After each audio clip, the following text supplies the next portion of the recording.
Hi guys, কেমন আছেন সবাই? আশা করি সকলেই অনেক ভালো আছেন। আপনাদের সকলের দোয়ায় আমি অনেক ভালো আছি। আপনারা নিশ্চয়ই বুঝতে পারছেন যে আমি কোন ধরনের ভিডিও আপনাদের সামনে উপস্থাপন করতে যাচ্ছি। সম্পূর্ণ ব্লগটি দেখতে থাকুন। বরাবরের মতনই বিকেলে বাইরে বের হলাম। গেটের পাশেই দেখছি লেবু বিক্রেতা লেবু বিক্রি করছে। কিছু লেবু নিলাম। বাসা থেকে 5 থেকে 10 মিনিটের পথ পাড়ি দিলেই গির্জাটি অবস্থিত। রাস্তার পাশেই দেখছেন সকল প্রকারের গাছ বিক্রি করছে। আমার সাদা গোলাপ খুবই পছন্দের। আঙ্কেলের কাছে লাল গোলাপের চারা আছে শুধু। পরিবেশটা আসলেই অনেক সুন্দর।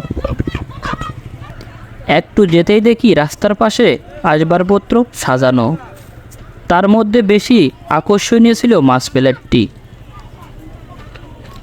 আমরা সামনের দিকে এগিয়ে যেতে থাকলাম।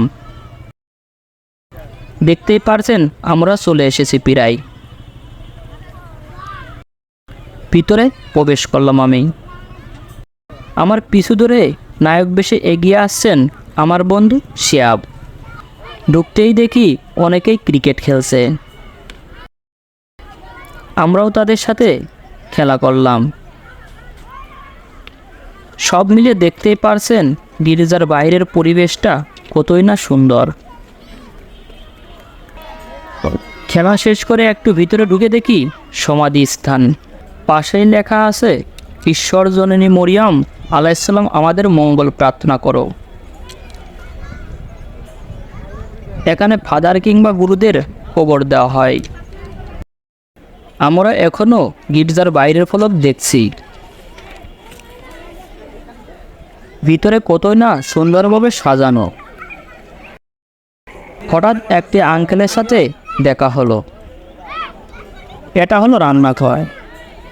তাহার পাশের পরিবেশটা দেখতে থাকুন। এটা হলো সবজির বাগান। তার পাশেই অডিটোরিয়াম রুম।